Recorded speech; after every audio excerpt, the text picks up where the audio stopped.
Hey guys, welcome back to the New Tennis Era podcast. My name's Anthony Hirsch. Today I want to talk about the Barcelona final where Holger Rune defeated Carlos Alcaraz and entered back into the top 10 in the ATP rankings with a big ATP 500 title. He ends a 2-year drought for himself, wins his 5th title of his career, and he does it in great fashion, beating in straight sets back-to-back Karen Khachanov, Casper Ruud, and Carlos Alcaraz, playing very good tennis. I'm going to break down what happened in the match and what all ended up for what was a very fun result to see in tennis, to see Holger Rune back at the peak of his powers. And yeah, I'm going to talk about it. Please don't forget to subscribe, Quality Shot Tennis, if you are new and all of that stuff. So, obviously, Alcaraz was the favorite here, coming off of Monte Carlo. Holger Rune, it's not that he's had no success lately, but it's been very up and down, which is very much in the nature of Rune. Honestly, over the last few years, like I said, he hasn't won a title in 2 years, period, but he just got to the Indian Wells final, where historically, those conditions haven't done very well for him, but clay, I think, really suits him the best. I think it suits his game very well. I love watching him on clay. I think he moves his best on clay without a shadow of a doubt of any of the surfaces. I feel that very strongly, that by a decent margin, he moves the best on the clay surface. Serving very, very well this week, serving very well in the final, which I'll get to. And yeah, overall, in the match, I felt like some of the key points, before I get into the real specifics of things, was I feel like Alcaraz was not doing well finishing off points. He was doing well building out the points and even hitting some aggressive shots, but just too many unforced errors from his side, and for the most part, he just wasn't really taking the risks going for the big shots. He was just, he was just missing.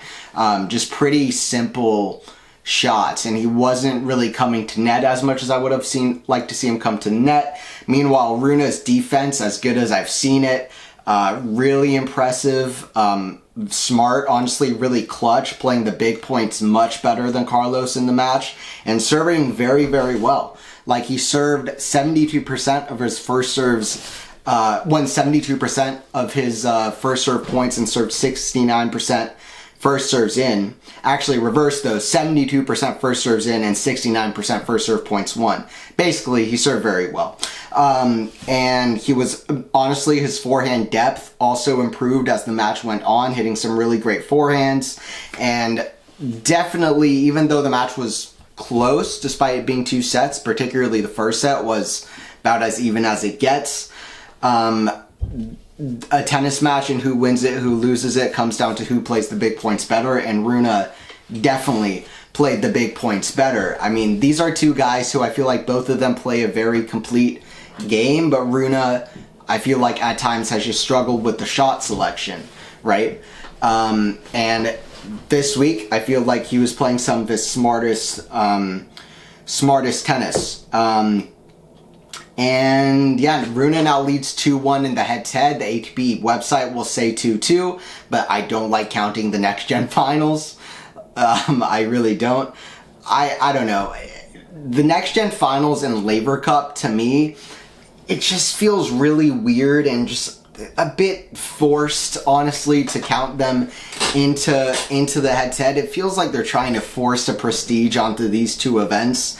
And I feel like it always feels a bit weird and wrong to me, a little bit wrong to add them in to the head-to-head. So I'm just going to say 2-1 for Rune. That's honestly how I think of it when I look at their head-to-head. 2-1 for Rune.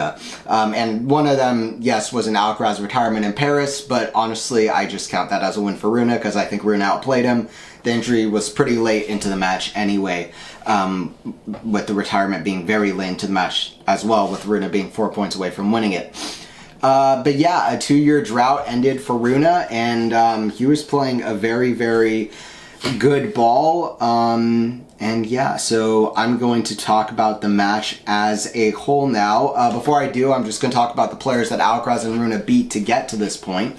So Alcaraz beat Ethan Quinn, Laszlo Djere, he beat Alex de Minaur, and Artur Fils was playing very, very good tennis. The win over Fils was particularly impressive. They had a very close match in Monte Carlo as well. And Rune beat Ramos Vinolas, who's going to retire this year. Sebastian Baez, that's the only player that took a set off of him all week. Casper Ruud and Karin Khachanov. And then, of course, he had Alcaraz in the final. So he just dropped one set and not a single one in 3 matches back-to-back. He goes up 4 spots to number 9 in the world. Now I'm going to go over some key points in the match. Key points throughout this match. Starting from the first set. At 2-2, Alcaraz actually breaks Rune. He has the early start, and he is the favorite. I mean, Alcaraz led the head-to-head coming in, if you include the Next Gen Finals match. And but either way, he won the last meeting that they've had. Alcaraz has been historically the better player. And Alcaraz is just that guy on clay coming off a win in Monte Carlo. Rune has been very, like this. Although I thought a 6-3, 6-2 scoreline in particular against Karin Khachanov really made me feel like Rune is playing a good ball and he could test Alcaraz a little bit. Still had Alcaraz though. But what happened early on is Alcaraz kind of doing a good job of making people feel like they were right in putting him as the favorite here. He breaks just some loose hitting from Rune, good backhand striking from Alcaraz, setting up some gutsy winners from him too.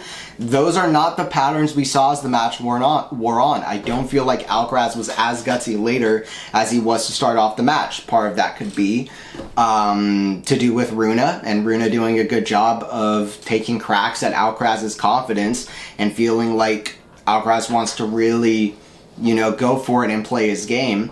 But 3-2 was kind of an example of why I feel like Alcaraz didn't have his best day in the day of the final. It was simply this game after breaking Rune confidently and getting the crowd involved. Obviously home crowd, Barcelona for Alcaraz.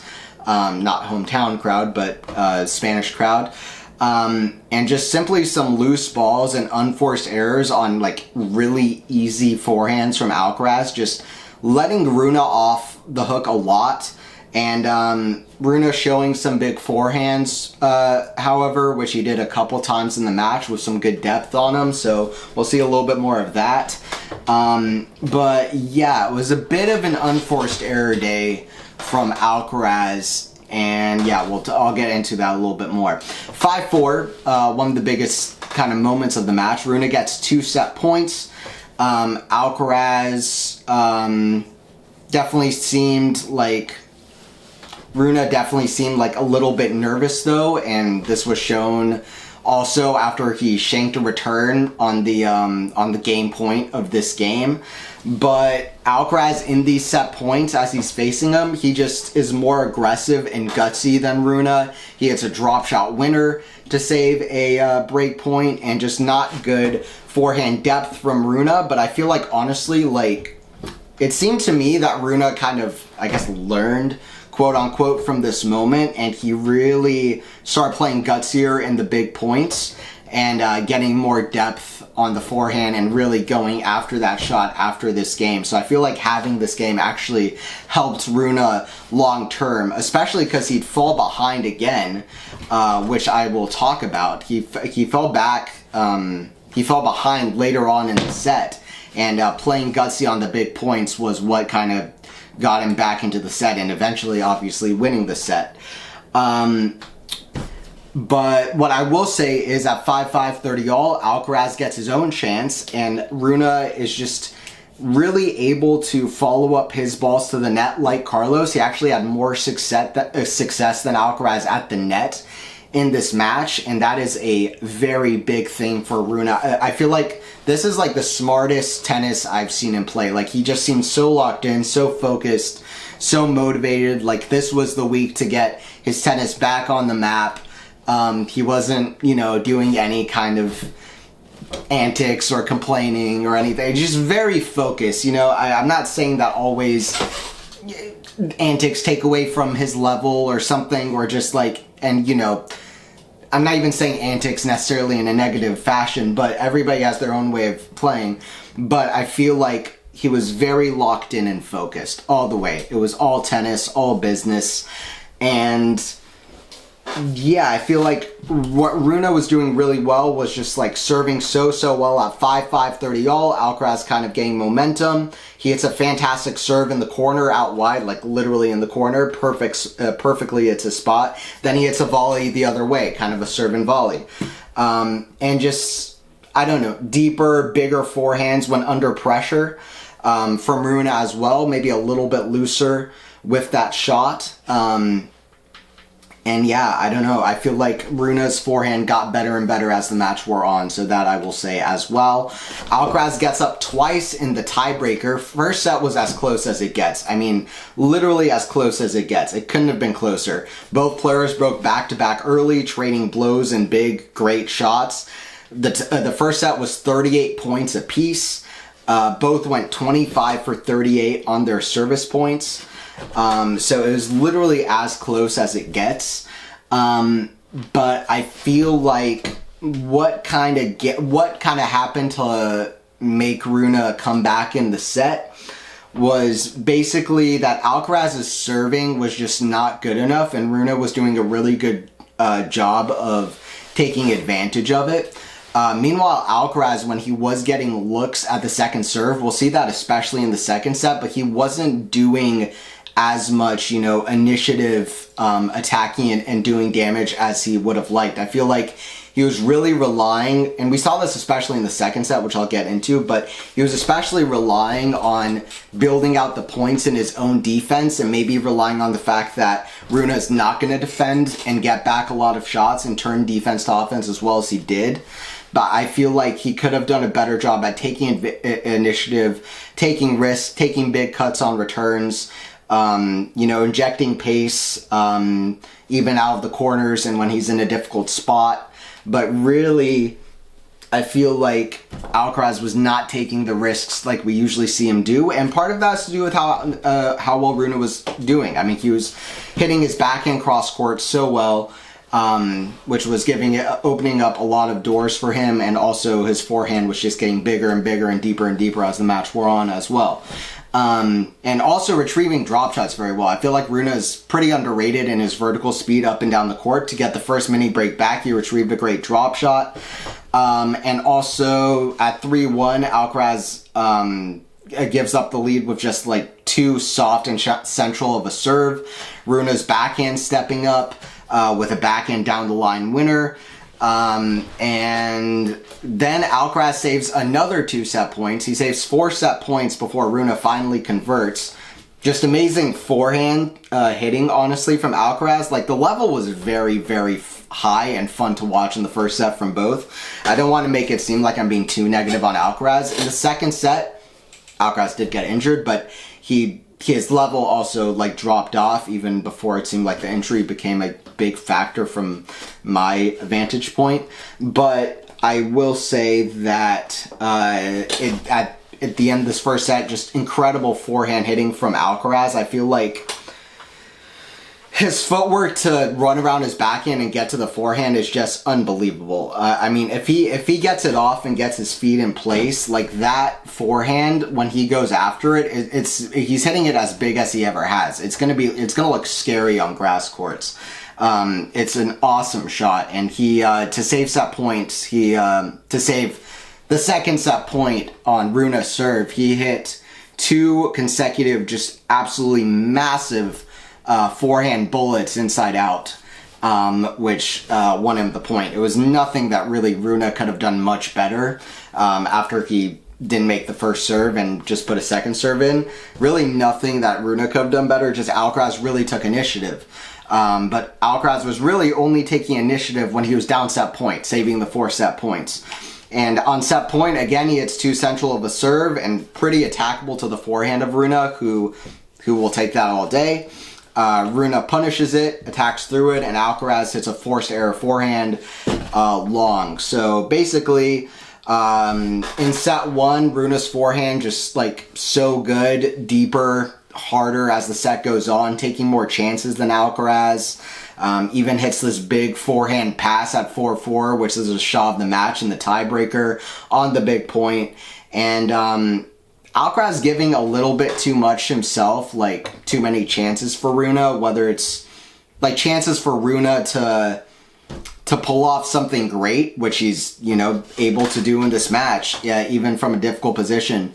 And he does it time and time again. Just Alcaraz kind of not, you know, playing pretty high percentage, almost like assuming that Rune's not going to hit a great shot and get himself back in the point or hit a winner, but Rune just kind of does it time and time again. I feel like the drop shot was troubling Rune at first, but I feel like Alcaraz started playing it at the wrong moments, which was a problem too.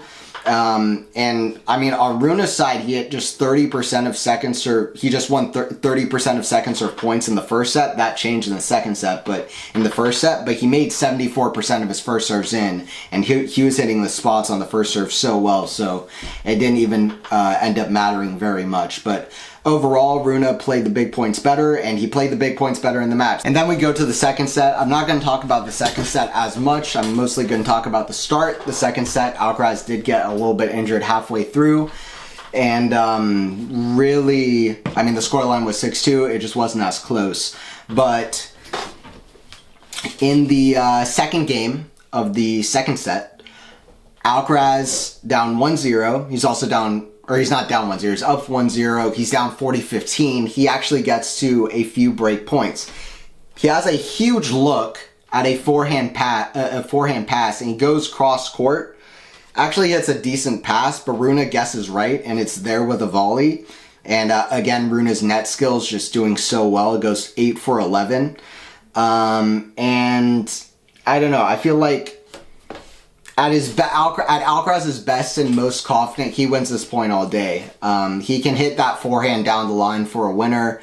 But I think it also speaks a little bit to Rune's level that Alcaraz didn't feel the confidence to do that. But I feel like on his best day, he could have either hit a little bit more width cross court and either hit a winner or set up for a winner, or most likely just hit a winner down the line. But I feel like he just wasn't as confident at the moment, and that was partially to do with Rune and how well he was doing volleying at the net as well. And then Alcaraz gets a second break point, and he just doesn't hesitate at all, just stands in a very deep returning position, and he hits a pretty short backhand return. He just doesn't go for very much at all and just relies on his defense, and Rune just punishes two big forehands inside out. And yeah, I mean, as the set went on, I feel like Alcaraz just didn't have the finishing ability, and he gets broken later at 2-2 because he just plays a really, really bad game, honestly, by his standards. He just hits like a bunch of unforced errors.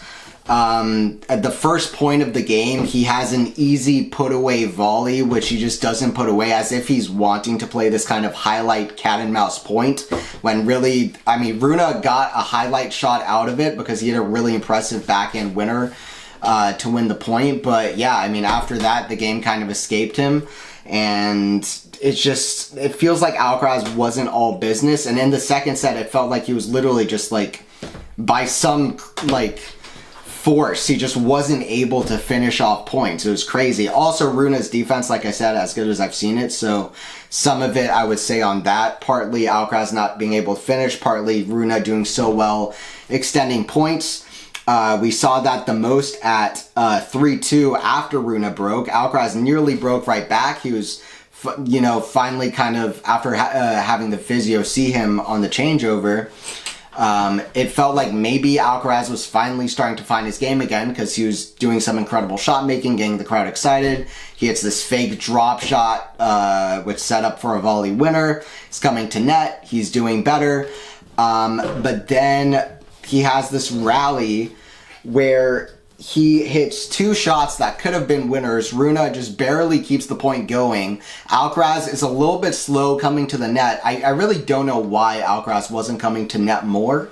And also why he kind of gave up on the drop shot play. He just started using it at the wrong moments, and it just felt like his shot selection was actually more off than Rune's. But basically, on break point, Rune hits this kind of forehand slice that stays real low, and Alcaraz goes towards this like really low percentage forehand slice drop shot, weird shot that goes out. And yeah, I feel like, once again, on Alcaraz's best day, this is a point that he would have found a way to win. So after that, Alcaraz kind of falls away a little bit. Rune plays some really great shots and shot making. So Rune's level definitely very, very high off both wings. He hit some great passing shots, which I feel like is probably part of why Alcaraz didn't want to come to net very much, because Rune was doing such a good job passing him. But yeah, overall, I know Alcaraz got injured midway through the second set, but Rune just outplayed him on the day. I mean, he just outplayed him on the day, at least through the first set and a half. And yeah, a fantastic performance from Rune. Defense as good as I've seen it. Served very, very well. The forehand got better and better as the match went on. I didn't think it was perfect. The backhand, I just love Rune's backhand. I love how he looks on clay in general.